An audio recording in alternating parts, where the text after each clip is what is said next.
Good afternoon, everybody. This is Barbara Three Crow with Unraveling the Mystery.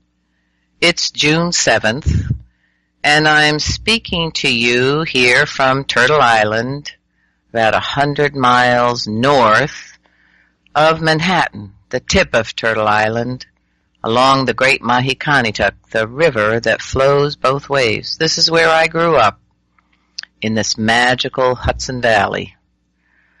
So, I just also read that off the tip of Florida, the other day, Patty and I were looking at,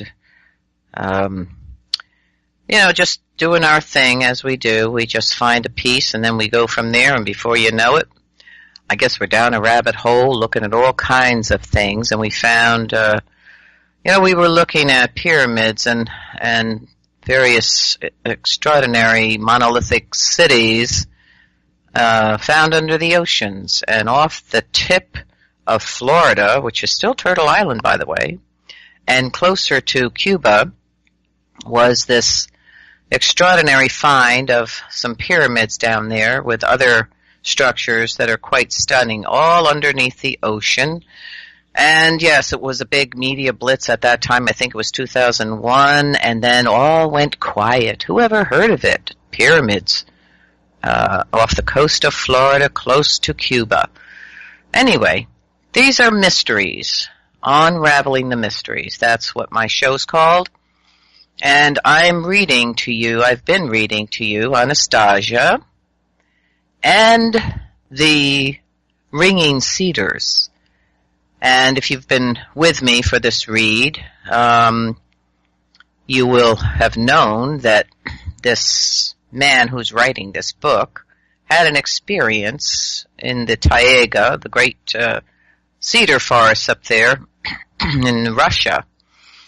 He's telling about what happened to him when he met this woman named Anastasia. And she's kind of a mystical, magical being, but she's human, he thinks. He's not quite sure. But one of the things he says as we begin this read was, in order to understand, or like I say, understand this Ringing Cedars book, you have to think of, like Star Trek meets the Bible. So, now I'm on chapter 14 here, and it's called The Forest School. And he begins by asking Anastasia, "Is this the way your parents brought you up?" She responded after a brief pause, during which I gathered she was recollecting her childhood. "I remember practically nothing of my papa or mama in the flesh. I was brought up by my grandfather and great-grandfather pretty much as I have explained to you. But you see, I myself had a good feeling very early on for nature and the animal world around me. Perhaps I was not aware of all the details of how it operated, but that is not the important thing when one has a feeling for it. Grandfather and great-grandfather would approach me from time to time and ask questions and expect me to answer. In our culture, older generations treat an infant or young child virtually as a deity and use the child's responses as a check on their own purity. Well, I began asking Anastasia to recall some specific questions and answer. She smiled and told me, "Once I was playing with a little snake. I turned around and there were grandfather and great-grandfather standing right beside me, smiling. I was very delighted, since it was always interesting being with them. They are the only ones who can ask me questions, and their hearts beat in the same rhythm as mine. But with animals, it is different. I ran over to them, and great-grandfather bowed to me, while grandfather took me on his knee. I listened to his heartbeat, and I fingered the hairs on his beard as I examined them. Nobody spoke. We were thinking together, and it was good that way. And then grandfather asked me, Tell me, Anastasia, why do you think my hair grows here and here, pointing to the top of his head and his beard, and not here, pointing to his nose and his forehead? I touched his nose and forehead, but no reply was forthcoming. I could not give an unthinking answer. I had to understand it. The next time they came, Grandfather again said, "Well, I'm still thinking why my hair grows here and not here," again indicating his nose and his forehead. Great-grandfather looked at me seriously and attentively, and then I thought, perhaps it is really a serious question with him, and I asked, "Grandfather, what is it? Do you really want your hair to grow everywhere, even on your nose and your forehead?" Great-grandfather began pondering the question, while Grandfather replied, "No, not really." "Then that is why your hair does not grow there, because you do not want it to." He reflected on that, stroking his beard, and mused, as though he were putting the question to himself. "And if it grows here, that means it is because I want it to?" I confirmed his thought. "Of course, Grandfather, not only you, but I and the one who thought you up." At this point, Great-grandfather asked me rather excitedly, "And who was it that thought him up?" "Well, the one who thought everything up," I replied. "But where is he? Show me," Great-grandfather asked, bowing to me. I could not give him an answer right away, but the question stayed with me, and I started thinking about it often. "And did you eventually give him an answer?" I asked Anastasia. "I gave him an answer about a year later, and then he started asking me more questions, but up until the time I gave the answer, neither grandfather nor great-grandfather had asked me any new questions, and I began to get very concerned." And Chapter 15, Attentiveness to Man, or Human. I asked Anastasia who taught her to speak and converse, if she had almost no memory of her father and mother, and her grandfather and great-grandfather talked with her only rarely. The answers she gave were quite a shock to me, and require interpretation by specialists, and so I shall try to reproduce them as fully as I can. Their meaning has gradually begun to sink in for me, and she responded to my first question with a question of her own. "Do you mean the ability to speak in different people's languages?" "How do you mean different? What, you can speak more than one language?" "Yes," she replied. "Including German, French, English, Japanese, Chinese?" "Well, yes," she repeated, and then added, "You can see I speak your language." "You mean Russian?" "Well, that is too general. I speak, or at least try to speak, using words and phrases you yourself use when you talk. At first it was a little challenging for me, since your vocabulary is not very large, and you repeat yourself in a fair amount. Nor do you have much expression or feeling. That is not the kind of language which easily lends itself to accurately saying everything one wishes to say." "Wait, Anastasia, I'm going to ask you something in a foreign language, and you give me an answer." I said hello to her in English, and then in French, and she answered me right off. Unfortunately, I myself have not mastered any foreign language. In school I studied German, but with rather poor marks. I did remember one whole sentence in German, which my schoolmates and I learnt by rote, and I recited it to Anastasia. And it is, "Ich lieb dich und gör mir deine Hand." She extended her hand to me and answered in German, "I give you my hand." Amazed by what I had heard and still not believing my ears, I asked, "So then any person can be taught any language?" I had an intuitive feeling that there must be some kind of simple explanation for this extraordinary phenomenon, and I had to know what it was so I could tell others about it. "Anastasia, perhaps you could explain this in my language and try to do it with examples so that I can understand," I asked somewhat excitedly. All right, only calm down and let go, or you will not understand. But let me first teach you to write in Russian." "I know how to write. You tell me about teaching foreign languages." "I do not mean just handwriting. I shall teach you to be a writer, a very talented writer. You shall write a book." "That's impossible." "It is possible. It is quite simple."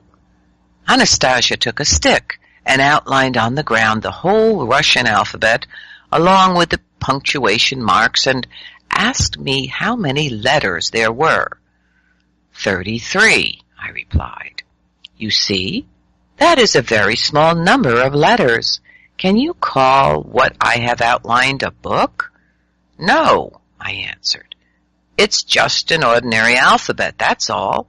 Ordinary letters." Yet all the books in the Russian language are made up of these ordinary letters, Anastasia observed. "Do you not agree? Do you not see how simple it all is?"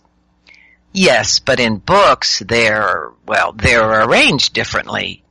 "Correct. All books consist of a multitude of combinations of these letters. People arrange them on the pages automatically, guided by their feelings.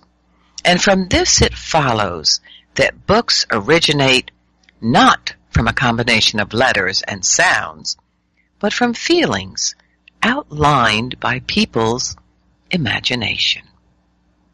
The result is that the readers are aroused by approximately the same feelings as the writers, and such feelings can be recalled for a long time.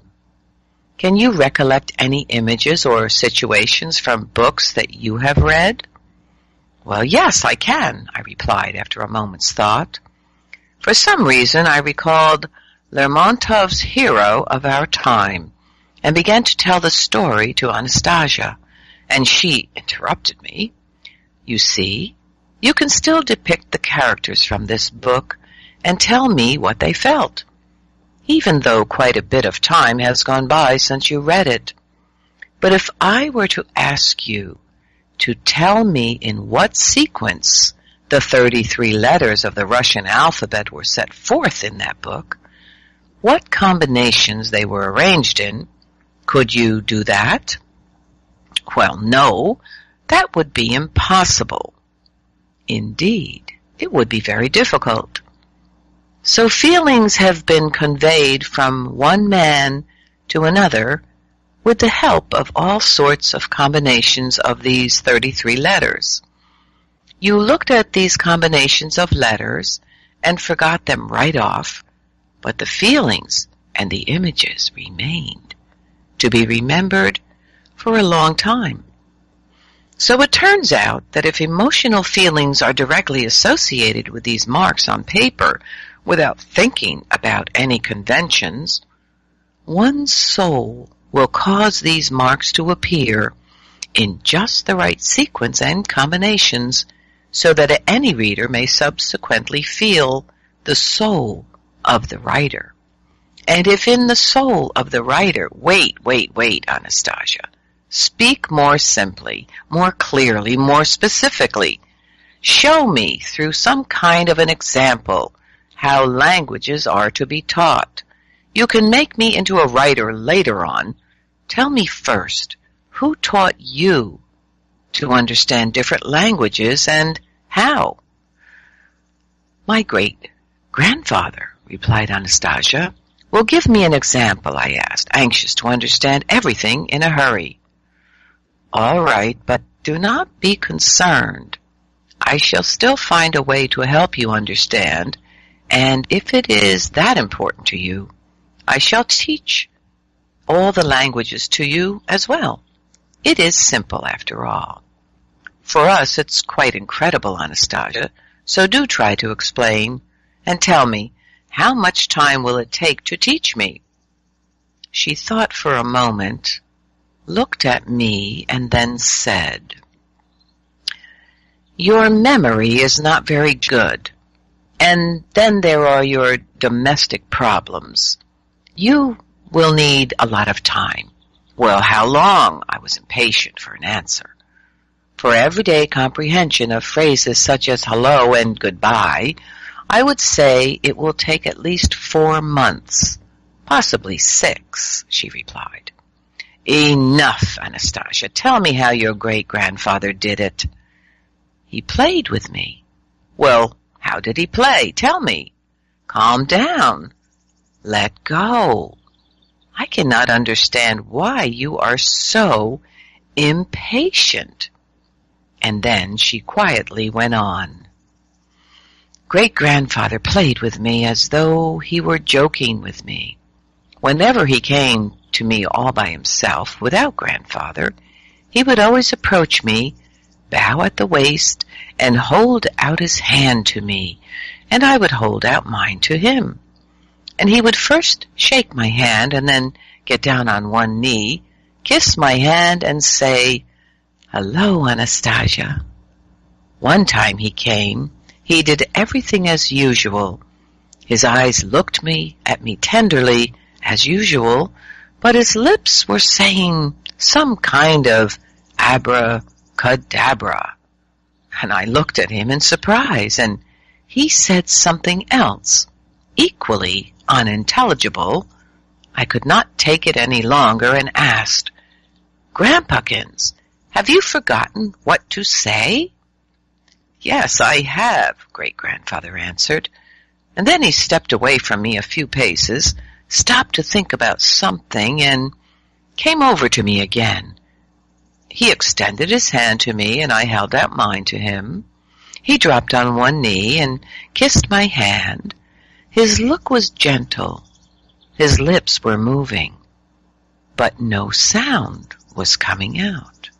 And I was even a bit afraid. Then I decided a reminder might help. Hello, Anastasia? I hinted.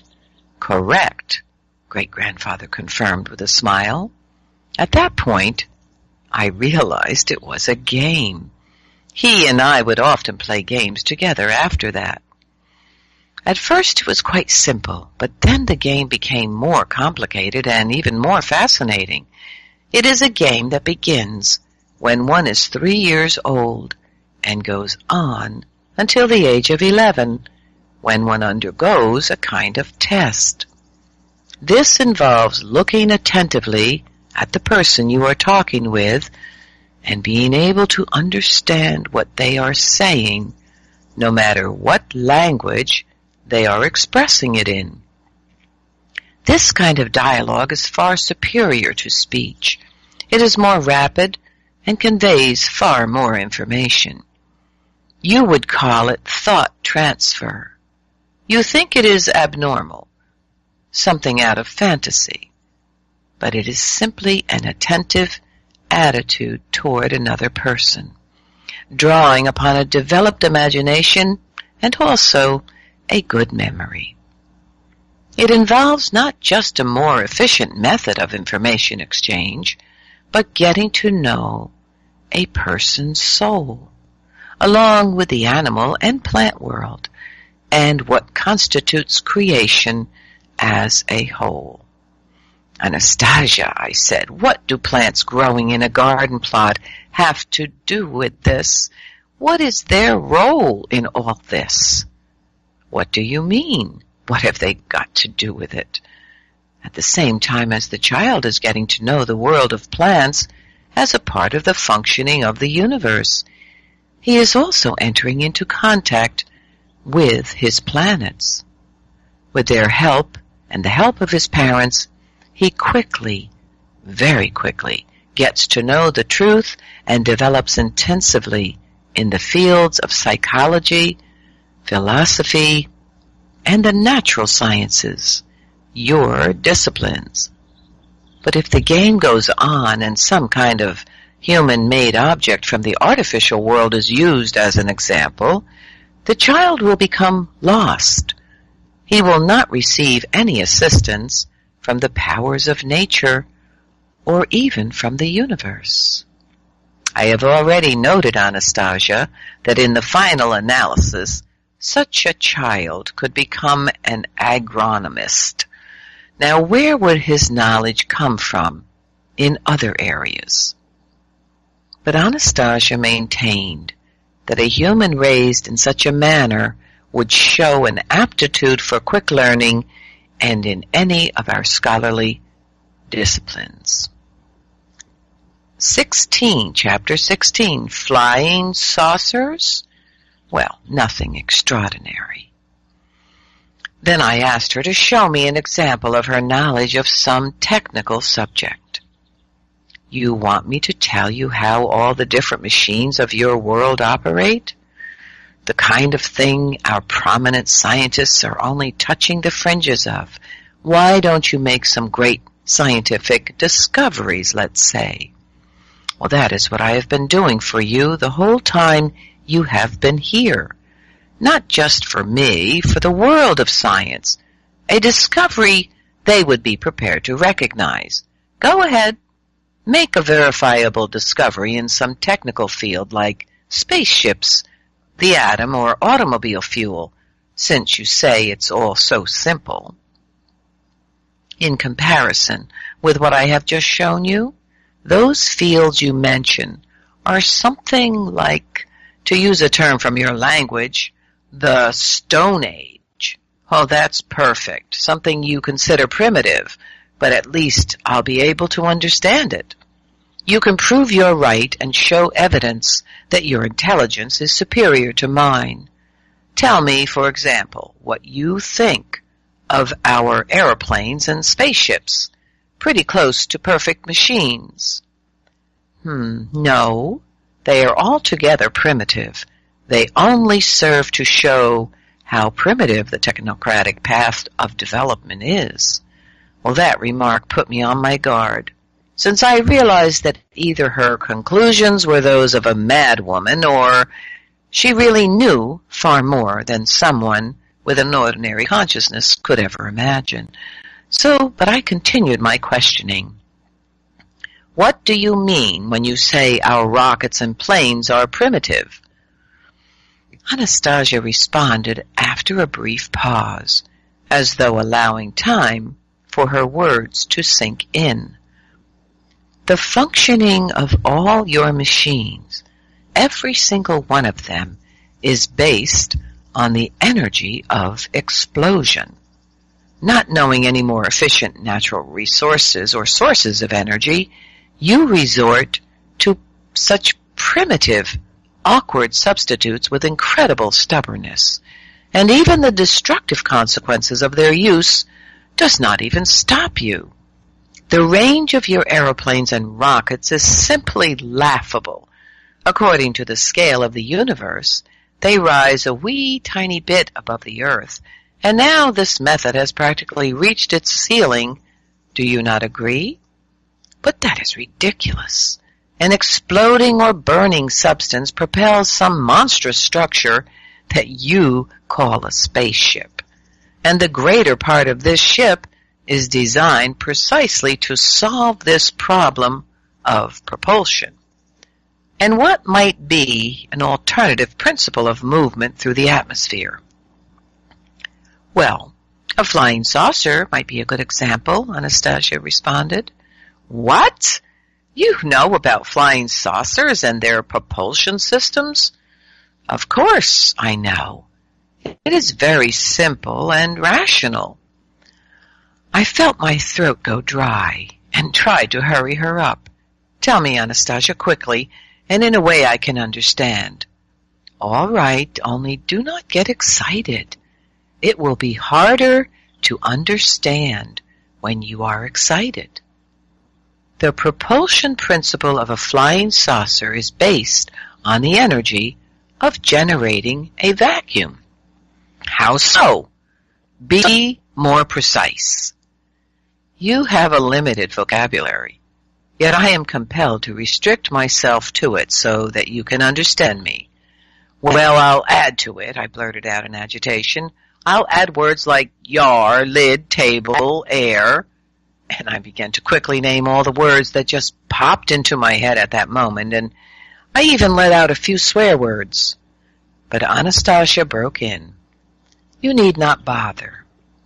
I already know all of the words that you can express yourself with, but there are still others, and besides that, there is a whole different method of conveying information. If I used that, I could explain everything to you in a minute. As things stand now, it may take an hour or two. That is a lot, and I really wanted to tell you about something else, something much more meaningful. No, Anastasia, tell me about flying saucers and their propulsion methods.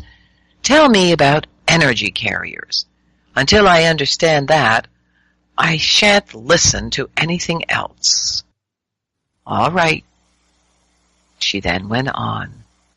An explosion occurs when a solid substance quickly changes, under a definable influence, into gaseous form, or when in the course of a reaction, two gaseous substances evolve into something even lighter. Everyone, of course, understands this part. Yes, I replied. If powder is ignited, it becomes smoke, and liquid fuel becomes gas. Well, yes, more or less, but if you or your people had purer thoughts, and consequently a knowledge of the functionings of nature, you would have long ago become aware that if there is a substance capable of instant expansion and through explosion, transformation into another state, the opposite process must also hold true. In nature, there are living microorganisms that transform gaseous substances into solids. All plants do this, in fact, only at varying speeds and with varying degrees of firmness and solidity of the resulting substance. Take a look around you, and you will see that plants take in liquid from the earth and breathe air, and then process this into a hard and solid body, let us say wood, or something even harder and more solid, like a nutshell or a plum stone. A microorganism smaller than the eye can see does this with fantastic speed, feeding, it would seem, on air alone. It is these same kinds of microorganisms that power flying saucers. They are like the microcells in the brain, only their operation has a very narrow focus. Their sole function is propulsion. But they carry out this function to perfection, and they can accelerate a flying saucer to 1/19th the speed of the average modern Earth dweller's thought. These microorganisms are located on the inner surface of the upper part of the flying saucer and positioned between its double walls, which are set approximately 3 centimeters apart. The upper and lower surfaces of the outer walls are porous with micro-sized pinholes. The microorganisms draw in air through these pinholes, thereby creating a vacuum ahead of the saucer. And the streams of air begin to congeal even before contact with the saucer, and as they pass through the microorganisms, they are then transformed into tiny spheres. Then these spheres are enlarged even more to approximately 1/2 centimeter in diameter. They lose their firmness and they slide down between the walls into the lower part of the saucer, where they again decompose into a gaseous substance. You can even eat them, if you can do this before they decompose. What about the walls of the flying saucer? Well, what are they made of? They are cultivated. They are grown. Well, how so? Why the surprise? Just give it a little thought. You will figure it out. Many people cultivate a fungus in various kinds of containers. The fungus imbues the water in which it is placed with a pleasant, slightly acidic flavor and takes the shape of the container. This fungus is very similar to a flying saucer. It creates a double wall around itself. If another microorganism is added to its water, it will produce a congealment. But this so-called microorganism can be produced, or rather generated, by the power of will, or let's say the brain, much like a vivid concept or imagery. Can you do this? I asked. Yes, but I don't have sufficient power of my own.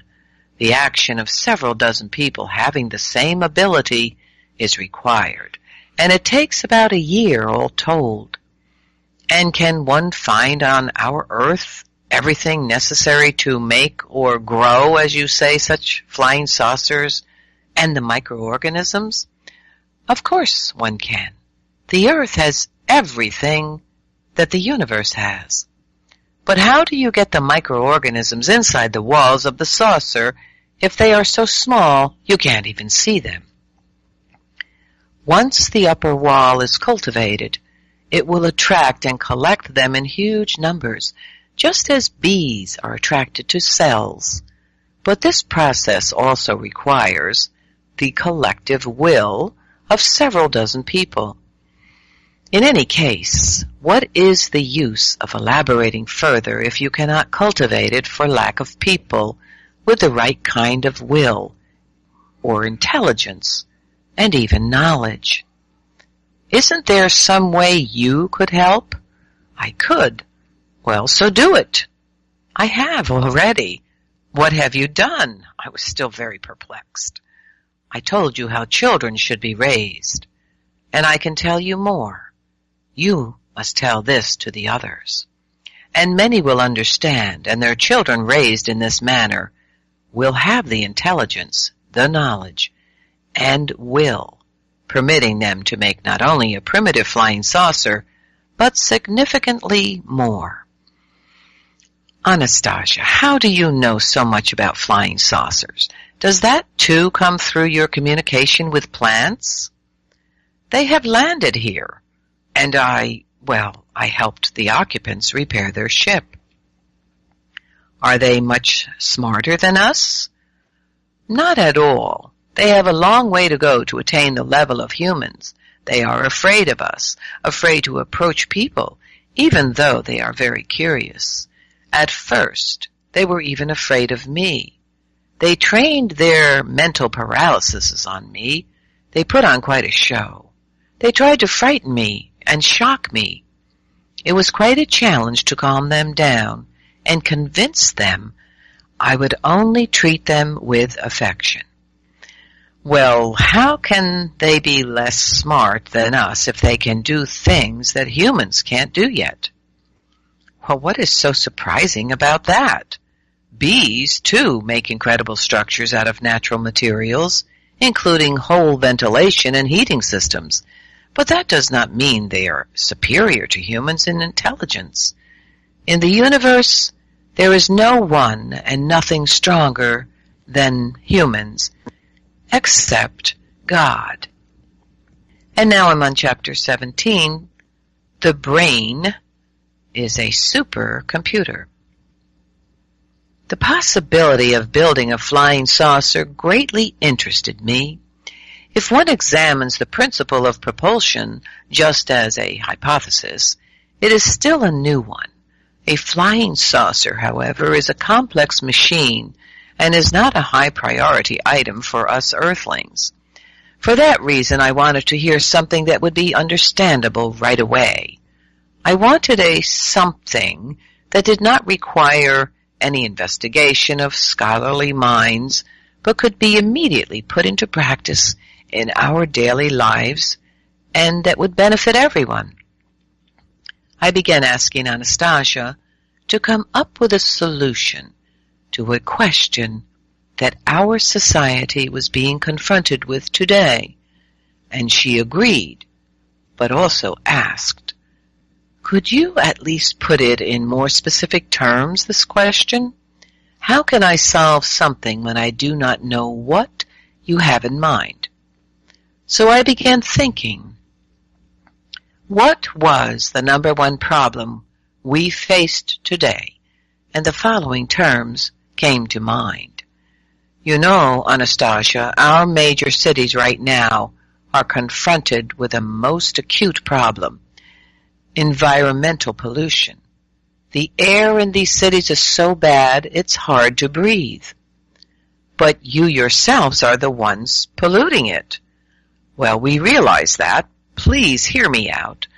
Only don't go philosophizing about how we must be purer ourselves, have more trees, and so forth. Just take things as they are today and think up something, for example, how to reduce the pollution in our major cities by 50% without costing the Treasury, or the government that is, any extra money. Oh, and make it so that your plan will be the most logical of all possible alternatives, and that it will be capable of instant implementation so that I and everyone else cannot fail to understand it. I shall try at once, Anastasia replied. Have you specified all the terms? I thought I should try and make it even more complex, just in case her mind and abilities really turned out to be truly superior to what our own powers of reasoning allowed. So I added, well, make whatever you think up to be profit-generating. For whom? Well, for me, and for the country, too. You live within the borders of Russia, so make it the whole of Russia. Are we talking about money? Yes, an enormous amount of money. Profit, Anastasia, well, money is never an enormous amount, but I need enough money to be able to pay for this expedition and have enough left over for a new one.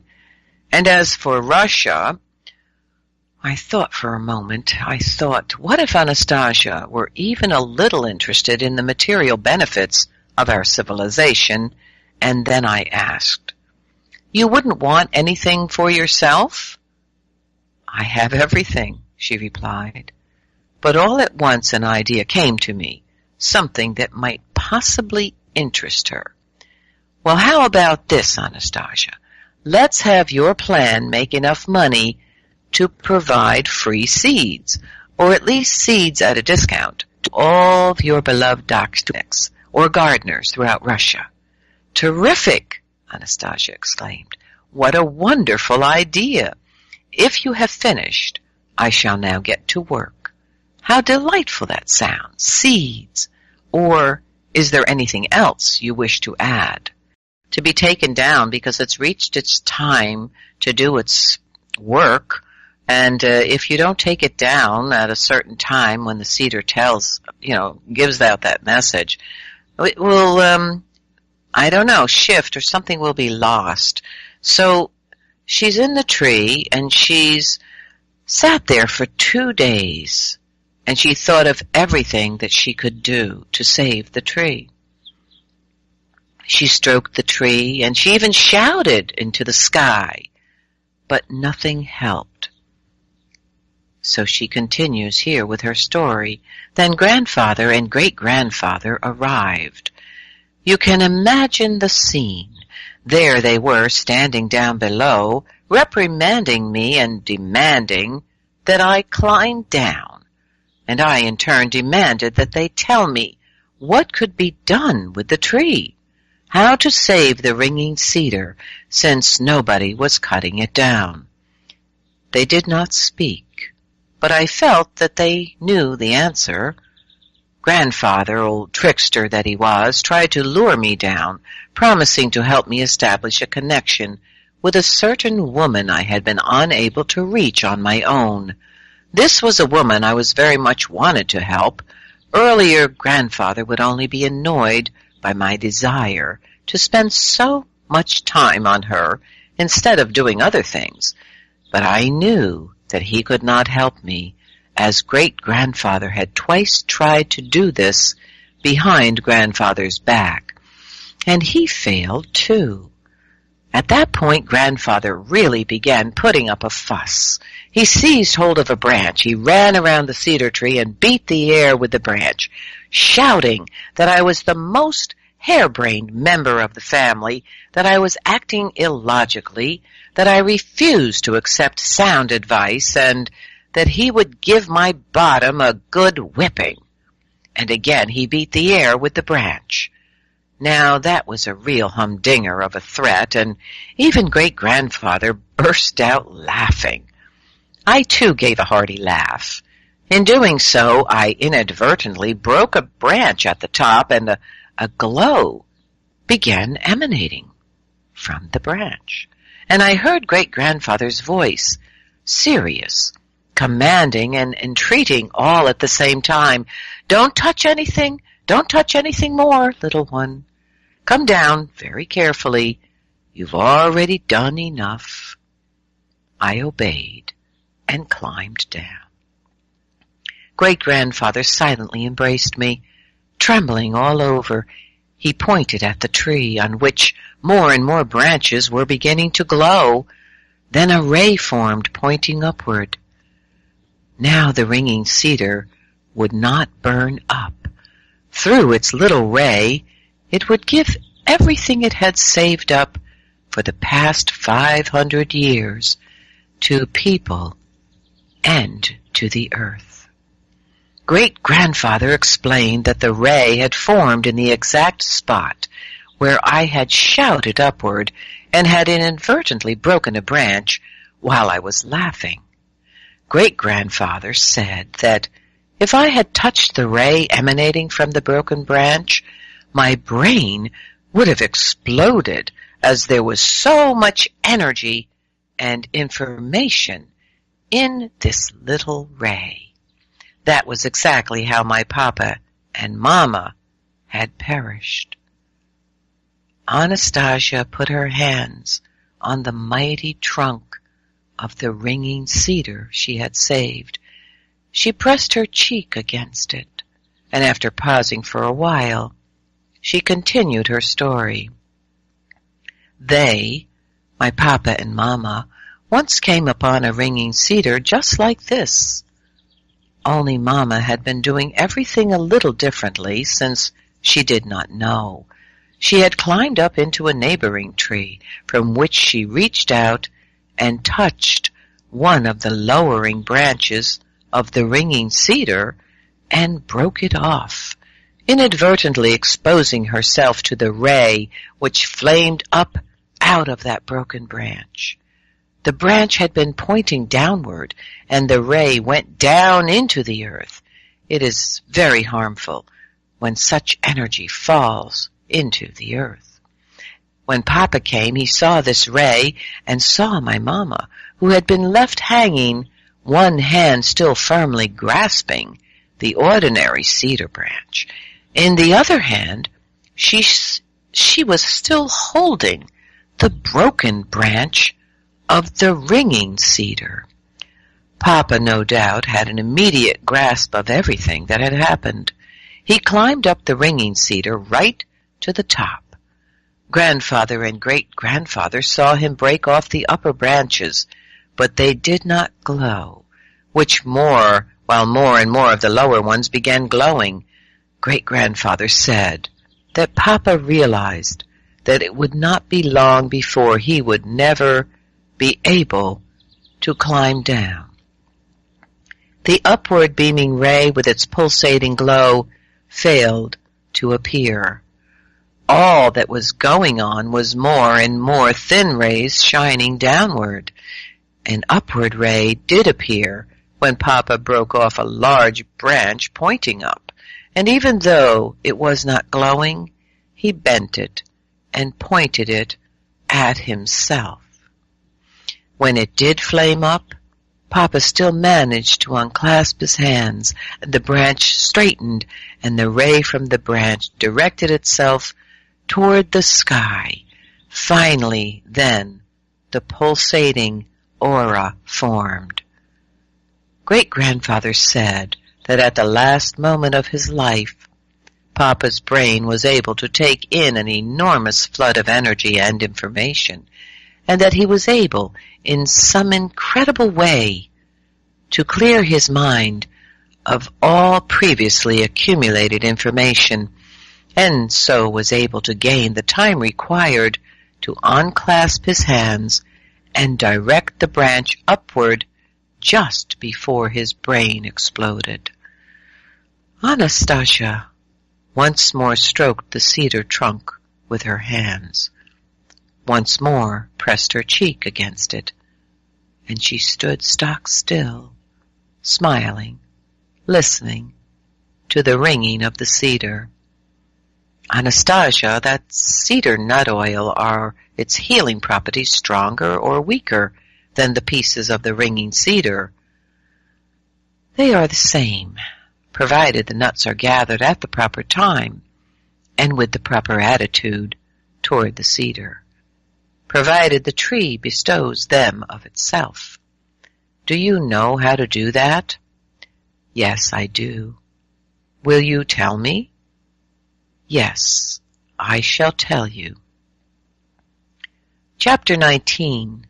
The Need to Change One's Outlook on the World. I asked Anastasia about the woman over whom she had a disagreement with her grandfather. I asked her why she had been unable to establish a connection with her and why she thought this contact was necessary. Well, Anastasia began her story.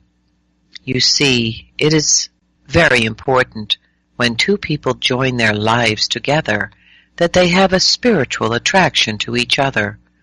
Unfortunately, everything basically starts with the carnal.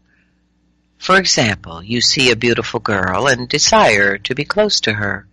You still have not seen the individual, the human, or her soul. Very often people join their destinies together only on the basis of carnal attraction. Either that quickly passes or it is transferred to someone else.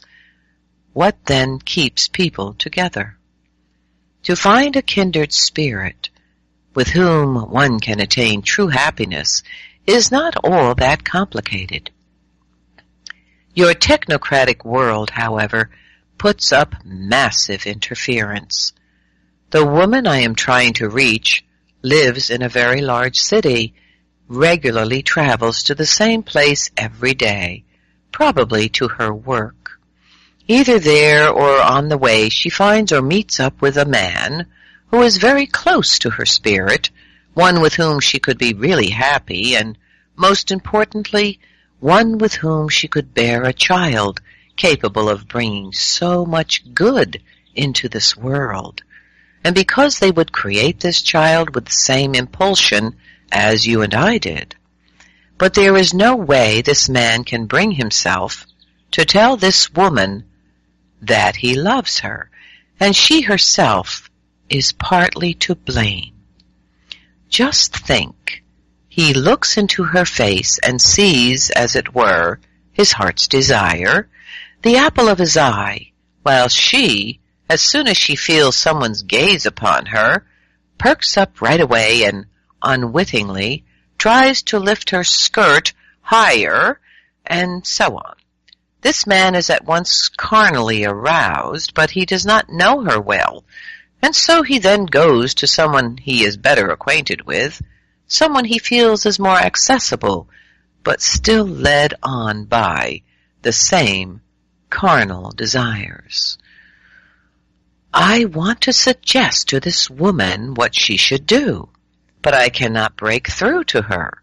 Her brain will not open to the awareness of new information, even for 1 second. It is constantly preoccupied with issues of day-to-day living. Can you imagine?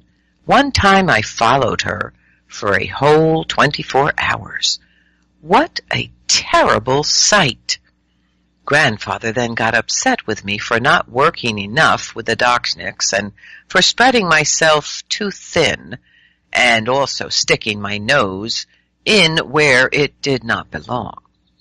When this woman wakes in the morning, her first thought is not to delight in the coming day, but how to prepare something to eat. She gets upset over some missing food item and then gets upset over something you smear on your face in the morning like face cream or rouge. She spends her whole time thinking how she is going to get it. She is always late and is constantly on the run, trying not to miss first one form of transportation and then the next. At her regular destination, her brain is overloaded with, how shall I put it, all sorts of nonsense, at least from my point of view. On the other hand, it is supposed to give her face a businesslike expression and fulfill the job tasks that she is assigned. And all this while she is thinking about one of her girlfriends or acquaintances and getting angry at them. And at the same time, she is listening to everything going on around her. And can you imagine? The same routine is repeated day after day after day. And on her way home, when people notice her, she can put on the appearance of an almost happy woman, but she is continually thinking about problems, or her makeup, or looking at clothes in shop windows. Above all, clothes that will expose her alluring charms, supposing that this will result in some kind of miracle. Except in her case, everything happens the wrong way around. So she gets home, and she starts house cleaning. She thinks she is relaxing when she watches her television and prepares her meals, but the main thing is she thinks about good things only for a split second. And even when she goes to bed, she is still mulling over her daily cares and stays in the same mental rut. If only she could turn away from her thoughts, even just for a moment during the day, and think of, wait, Anastasia, explain specifically how you see her outward appearance and clothing, and tell me what she should be thinking about at the moment when this man is with her. What should she do to make him at least attempt to tell her he loves her? Anastasia explained everything in the minutest detail. I shall only mention here what I consider to be the most important points. Well, her dress should come to just below the knee.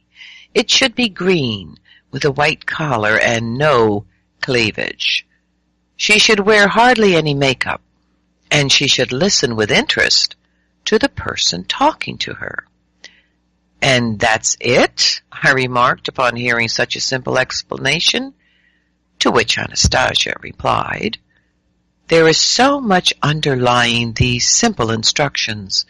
In order for her to choose that particular dress, to change her makeup, and look at that person with genuine interest, she will have to change her whole outlook on the world. Chapter 20. A Mortal Sin. I still need to tell you, Vladimir, about the terms under which you will receive money in the bank when there will be a great deal of money in your accounts. Well, go ahead, Anastasia. It will be a pleasant experience. However, I was devastated by what I heard. Judge for yourselves, and here is what she set forth.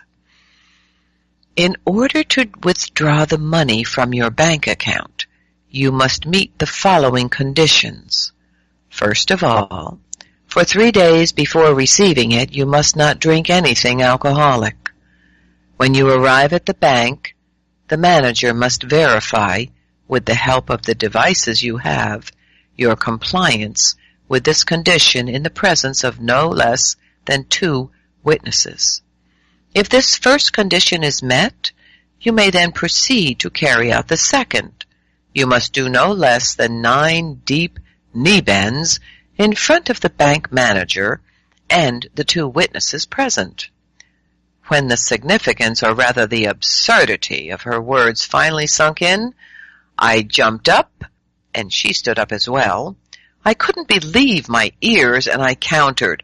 First, they're going to check my alcohol content, and then I am to do at least 9 deep knee bends like this? Is that it? Yes, responded Anastasia. And for each knee bend they will be able to release from your account no more than 1 million of your rubles at their present worth. I was overwhelmed by a sense of rage, anger, and annoyance. What did you say that for? Well, what for?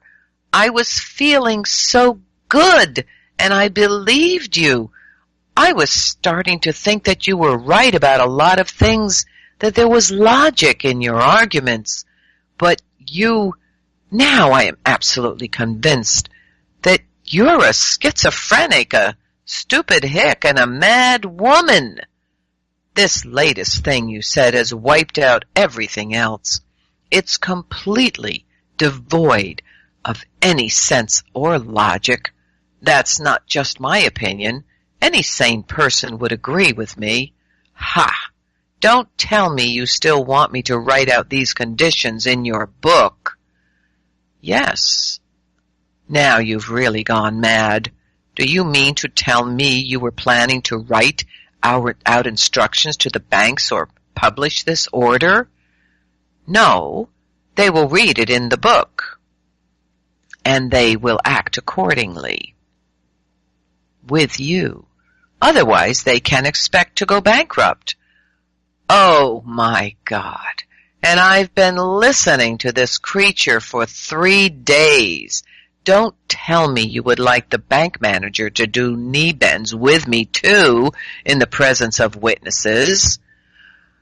It would be good for him, as it will be for you, but for them I have not set such strict conditions as I have for you.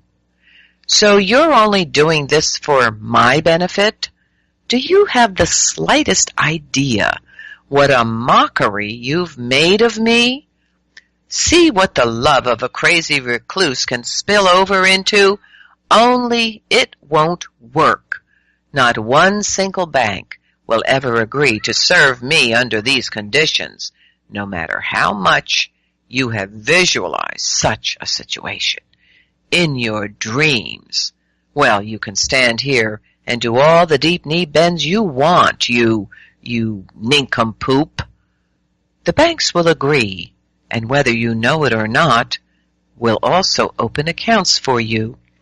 Granted, only those banks which are willing to operate ethically, and people will trust them and also come to them. Anastasia went on, not budging an inch from her position. I found myself becoming increasingly agitated and angry. Angry with myself or angry at Anastasia. Come on now, think how long I've listened to her, trying to understand what she was saying, and here she's turned out to be simply half crazy. I started laying into her, using, to put it mildly, some pretty coarse language. She stood there, leaning with her back to a tree, and her head just slightly bowed. One hand was clasped to her chest, and the other was raised upward, lightly waving. I recognized that gesture.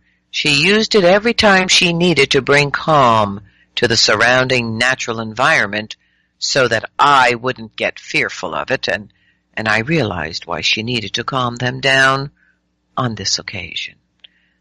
Every insulting or coarse word directed at Anastasia felt like a whip cracking against her flesh, making her whole body tremble. I fell silent. I sat down again on the grass. I turned away from Anastasia, deciding I'd better calm down myself and head back to the riverbank and not talk with her any more at all. But when I heard her voice call out behind me, I was amazed that it didn't have the slightest hint of resentment or even rebuke. You know, Vladimir, everything bad that happens to man is brought on by man himself. Whenever he disobeys the laws of spiritual being and breaks his connection with nature, the forces of darkness try to distract their attention with the instant attraction of your technocratic way of life to make them forget the simple truths and commandments set forth way back in the Bible, and they all too often succeed. One of the mortal sins of humans is pride. Most people are subject to it, this sin. I shall not at the moment go into all the terrible, disastrous effects that it produces. After you return home and try to make sense of it, I think you will understand, either on your own or through the help of enlightened individuals who will come to see you. For now I shall just say this. The forces of darkness, which are diametrically opposed to the forces of light, are every moment working to make sure humans do not let go of this sin of pride, and money is one of their basic tools in this campaign. They were the ones that thought up this concept of money. Money is like a high-tension zone.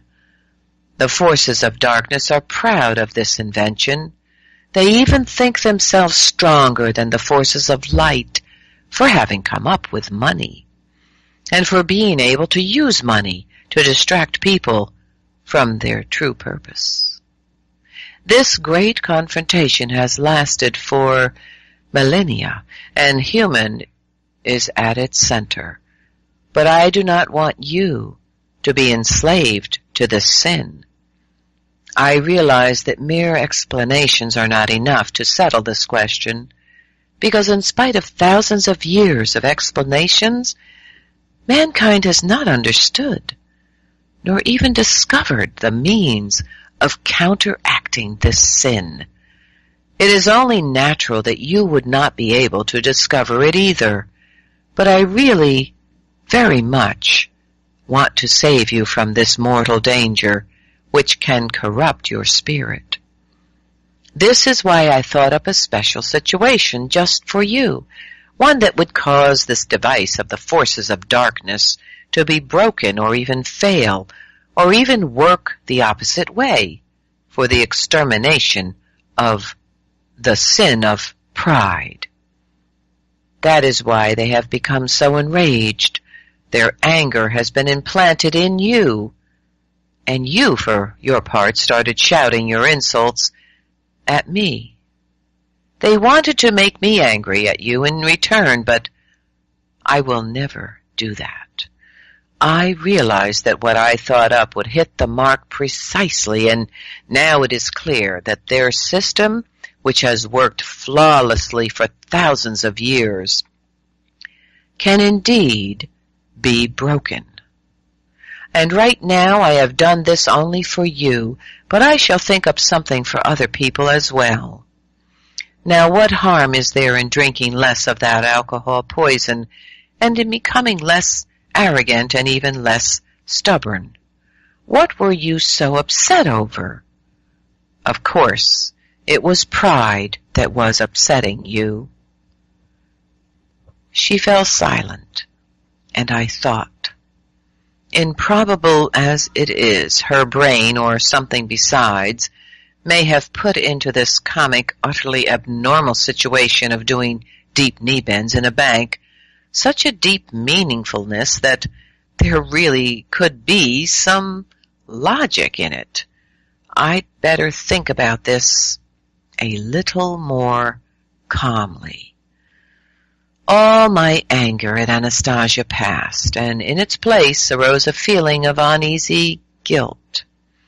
However, instead of apologizing on the spot, I simply turned to her with a desire for reconciliation. And Anastasia, it turned out, felt my inner state, and she at once gave a joyful shudder all over and began talking at top speed. Chapter 21, Touching Paradise.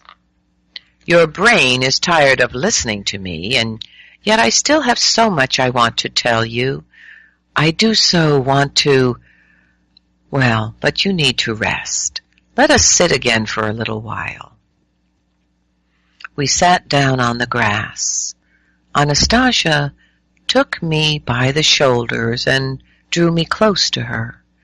The back of my head touched her breast, which gave me a pleasant warm feeling. Do not be afraid of me. Let yourself go, she quietly said, and lay down on the grass so that it would be more comfortable for me to rest. She ran the fingers of one of her hands through my hair, as if combing them, while the fingertips of her other hand quickly touched my forehead and my temples. Occasionally she would lightly press down with her fingernails at various points on the top of my head. All this gave me a feeling of tranquility and enlightenment. And then, putting her hands on my shoulders, Anastasia said, "Listen now, and please tell me what sounds you hear around you." I listened, and my hearing caught a wide range of sounds, all different in tonality and rhythm and continuity. I began naming the sounds aloud: the birds singing in the trees, the chirping and clicking of insects in the grass, the rustle of the leaves, the fluttering and flapping of birds' wings. I named everything I could hear, and then fell silent and continued listening. This was pleasant and also very interesting. "You have not named everything," Anastasia observed. "Everything," I replied. "Well, maybe I left out something not very significant, or something I didn't catch. Not anything important, that is." "Vladimir, do you not hear how my heart is beating?" Could I really have not been paying attention to this sound, the sound of her heart beating? "Yes," I hastened to respond. "Of course I hear it. I hear it very well. It's beating evenly and calmly." "Well, try to memorize the intervals of the various sounds that you hear. You can choose the principal sounds and memorize them." Well, I selected the chirping of some insect, the cawing of a crow, and the gurgling and splash of the water in the stream. "Now I shall increase the tempo of my heartbeat, and you listen to see what happens all around." Anastasia's heartbeat increased in frequency, and right away the rhythms of sound I could hear around me joined in with a heightened tonality. "That's astounding! That's simply incredible!" I exclaimed. "What are you saying, Anastasia? Are they so sensitive to the rhythm of your heartbeat?" "Yes, everything. Absolutely everything. A little blade of grass, a big tree, even the bugs. They all react to any change in the rhythm of my heart. The trees accelerate their inner processes and work harder to produce oxygen." "Is this how all the plants and animals in people's environment react?" "Well, no. In your world they do not understand to whom they should react, and you do not try to make contact with them. Besides, you do not understand the purpose of such contact, and do not give them sufficient information about yourself. Well, something similar might happen between plants and the people who work on their little garden plots. If only people would do everything I outlined to you, imbue the seed with information about themselves, and begin to communicate more consciously with each plant. Do you want me to show you what humans will feel when he makes such contact? Of course I want you to, but how will you do that? I shall tune the rhythm of my heartbeat to yours, and you will feel it. She slid her hand inside my shirt, her warm palm lightly pressed against my chest. Little by little, her heart adjusted its tuning and began beating in the same rhythm as mine, and something most amazing happened. I felt an unusually pleasant sensation, as though my mother and my relatives were right there beside me. A sense of softness and good health came over me, over my body, and my heart was filled with joy, freedom, and a whole new sense of creation. The range of surrounding signs caressed me and communicated the truth, not a truth comprehensible in all its detail, just something I felt intuitively. I had the impression that all the pleasing and joyous feelings that I had ever experienced in my life were now merging into a single and wonderful sensation. Perhaps it is this sensation that is called happiness. But as soon as Anastasia began to change the rhythm of her heartbeat, the wonderful sensation started to leave, and I said, "More, please, let me feel it some more, Anastasia." "I cannot do that for long. After all, I have my own rhythm." "Well, even just a little bit more," I pleaded. And once again, Anastasia brought back the sensation of happiness, just for a short time, and then everything faded, but not without leaving me with a small taste of the pleasant and radiant sensation and the memory of it. We remained silent for a while, and then I felt like hearing Anastasia's voice again, and I asked, "Was it this good for the first people, Adam and Eve? You just lie around and enjoy life and prosper, everything at hand, only it can become boring if there's nothing to do." Instead of answering my question, Anastasia asked one of her own. "Tell me, Vladimir, do many people think of Adam, the first man, as you thought just now?" "Probably the majority, but what was there for them to do in paradise? It was only later that humans started to develop and thought up everything. Humans developed through labor. He became smarter, thanks to labor." "Yes, labor is needful, but at first man was infinitely smarter than his descendants today, and his labor was more meaningful because it demanded considerable intelligence and awareness and also will. But what did Adam do in paradise? Did he tend a garden? That is something that can be done today by any gardener, not to mention plant breeding specialists.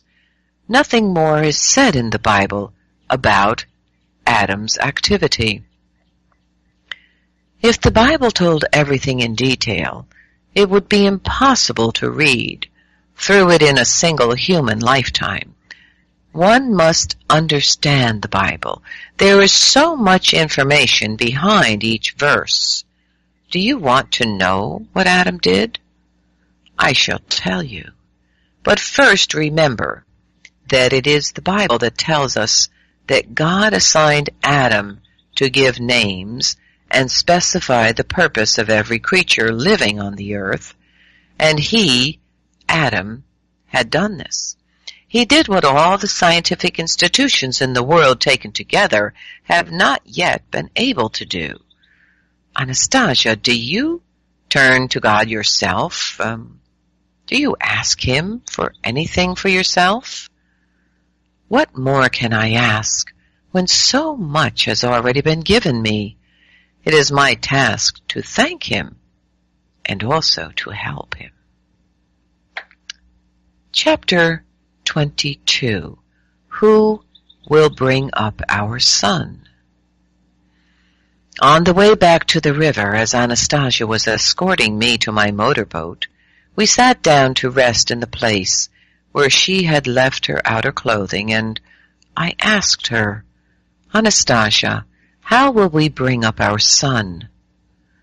"Try to understand, Vladimir, you are not yet ready to bring him up, and when his eyes first take in a conscious awareness of the world, you should not be there." I seized her by the shoulders and gave her a shaking. "What are you saying? What liberties are you taking? I can't understand how you could have come to such one-sided conclusions. Anyway, even though the mere fact of your existence is incredible, that does not give you the right to decide everything yourself and in violation of all the rules of logic." "Vladimir, please, calm down. I do not know what logic you have in mind, but do try and make sense of it calmly." "Well, what am I to make sense of? The child is not only yours, he's mine too. And I want him to have a father. I want him to be well taken care of and to get an education. Please understand, he does not need any kind of material benefits as you see them. He will have everything he needs right from the start. Even in his infancy he will be taking in and making sense of so much information that your kind of education will be simply ludicrous. It's the same as sending a learned mathematician back to grade 1. You want to bring the baby some kind of senseless toy, but he has absolutely no need of it whatsoever. You are the one who needs it for your own self-satisfaction. Oh, look at me, I'm so good and so caring. If you think that you will do some good by offering your son a car or anything else along that line, well, he can get it himself just by wishing for it. Be calm. Think about something specific you could tell your son. Think about what you could teach him. Think about what you have done in your life that he might find interesting." Anastasia continued talking in soft, quiet tones, but her words still made me tremble. "You see, Vladimir, when he begins to make sense of creation, you will look like an underdeveloped creature next to him. Do you really want that? Do you really want your son to see you standing there like a dimwit? The only thing that can bring the two of you together is your level of mental purity, but few attain that level in your world. You must strive to attain it." I realized that it was absolutely useless to argue with her, and I cried out in despair, "Does that mean he'll never know anything about me?" "I shall tell him all about you, about your world, and when he is able to comprehend it in a meaningful way and make his own decisions, what he will do then, I do not know. Despair, resentment, fearful and conjecture and pain, all this swirled around in my brain. I felt like smashing this beautiful, intellectual recluse's face with all my might. I understood everything, and what I understood left me breathless. It's all clear to me now. You had nobody to bang with to give you a child. That business at the beginning, that was all just an act, you sly vixen. You made yourself into a nun. You needed a child, but you did go to Moscow. She sold her mushrooms and berries. Ha! You could have got yourself a shag there, right on the street. All you had to do was take off that jacket and shawl of yours, and you would have had takers right off. And then you wouldn't have needed to spin your web and trap me in it. Of course, you needed a man who was dreaming about a son, and you've got yours. Did you ever think about the child, about your son, one destined in advance to live the life of a recluse, to live the way you think he should? Come on now. Here she's been sounding off about the truth. You've got an awful lot of gall, you hermit. What is it with you? Truth as a last resort? Well, did you ever think about me? Me! I dreamt about a son. I dreamt about passing along my business to him. I'd teach him to be a businessman. I wanted a son to love. And now how am I supposed to live? To live and know that your precious little son is crawling around unprotected somewhere out in the wilds of the taiga, with no future, with no father. That's what's breaking my heart. But that's not something that you can understand, you forest witch. Perhaps, Anastasia quietly responded, your heart will gain the awareness it needs and everything will be all right. A pain like that will cleanse the soul and accelerate thought and summon you to creation. I was still burning with rage. I wasn't in control of myself, and I grabbed a stick. I ran away from Anastasia and began beating the stick against a small tree with all of my might until the stick broke. And then I turned to look at Anastasia standing there, and oh, how she appeared. Incredibly, the anger started to leave. I thought to myself, oh, now I've gone and done it again. I lost control of myself. I went wild, just like the last time when I swore at her. Anastasia was standing there against a tree, one arm stretched upward, her head bent forward as though withstanding the onslaught of a hurricane. And now, with my anger completely gone, I went closer and I began looking at her. Now her hands were clasped to her chest. Her body was slightly trembling. She didn't speak, only her kind eyes were looking at me with the same tenderness as before. We stood there that way for some time, just looking at each other, and I started reflecting upon these lines. There's no doubt about it. She is incapable of lying. She didn't have to say anything, but she did know that it would be hard, and yet she spoke. Of course, that too is a challenge. How can you possibly live if you must always tell the truth and say only what you think? But what can you do if that's the way she is and cannot be anything else? What's done is done. Everything happened the way it happened. Now she will be the mother of my son. She will be a mother if she said so. Of course, she'll be a pretty strange mother, that lifestyle of hers and her way of thinking. Oh well, there's nothing to be done with her. Still, she's physically very strong and kind, and she really knows nature well. She knows the animals, and she's smart, in her own peculiar way, at least. In any case, she does know a lot about raising children. She kept wanting to talk about children the whole time. She'll nurture the boy. Somebody like her will definitely nurture him. She'll get him through the cold, through the snowstorms even. They mean nothing to her. She'll nurture him, yes, indeed, and she'll bring him up right.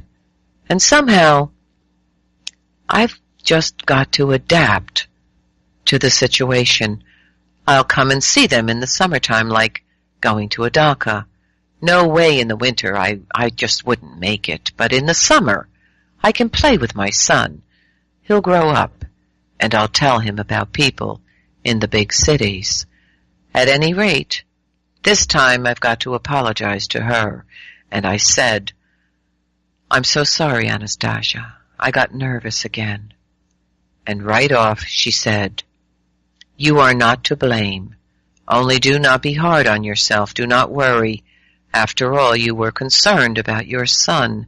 You were afraid that things would turn out bad for him, that the mother of your son was just an ordinary bitch, that she could not love with real human love, but you must not worry.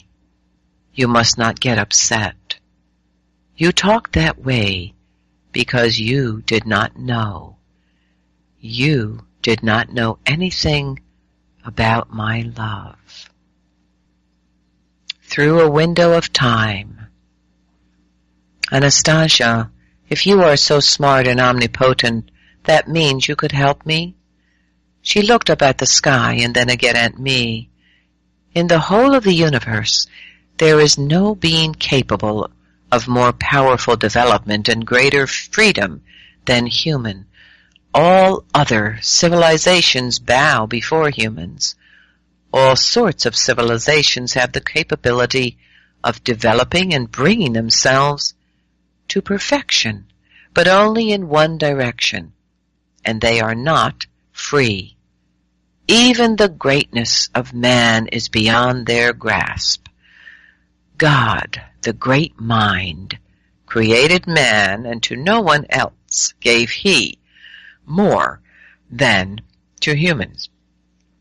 I could not make sense, at least right off, of what she was saying, and again I uttered the same question, pleading for help, not fully understanding what kind of help I actually needed. She asked me, "What is that is on your mind? What do you have in mind? Do you want me to cure all your physical ailments?" "Well, that is a simple matter for me.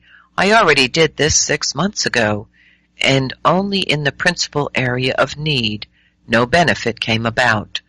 The dark and destructive elements common to people of your world have not lessened or have not left you.